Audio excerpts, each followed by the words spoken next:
Number 6 asks us to evaluate the integral from 0 to 10 of 8 minus x dx in two ways, by first sketching some signed area and then by using geometry. So let's do the sketch first.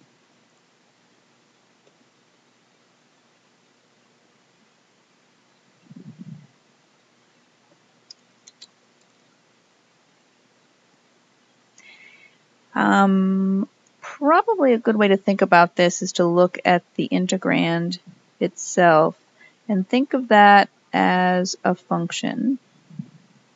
So y equals 8 minus x, which is, of course, a line. Let's graph the line. It crosses the y-axis at 8. 1, 2, 3, 4, 5, 6, 7, 8. And crosses the x-axis also at 8. 1, 2, 3, 4, 5, 6, 7, 8.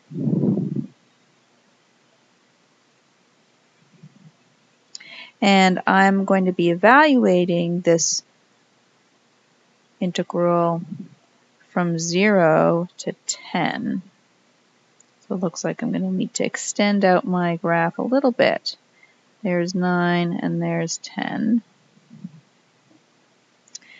And then I'm going to shade in the area that I'm interested in. So between 0 all the way up to 10.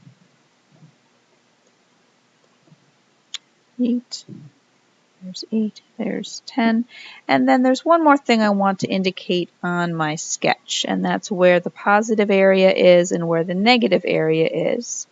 All the area above the graph is positive. Above the x-axis is positive.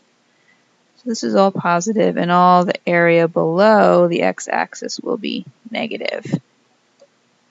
So it looks like just by comparing the size of those two triangles that my ending integral, my ending total area, is going to be positive. The triangle on the left, the one above the x-axis, looks like it is larger than the area under the x-axis between 8 and 10.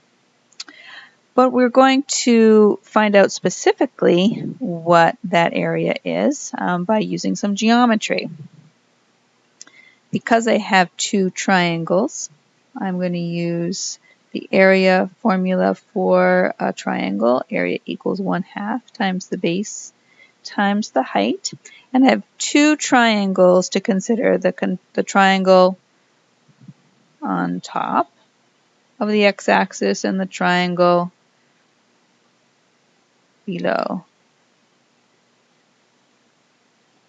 the x-axis. The triangle on top has a base and a height of 8. So 1/2 times 8 times 8. And the triangle below the x-axis has an area of 2.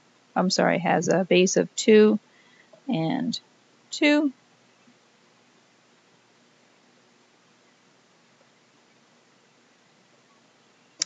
And the area below the x-axis is negative. So really I'm going to be subtracting the two areas.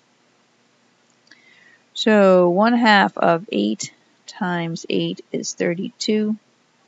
And 1/2 of 2 times 2 is 2. 32 subtract 2 is 30.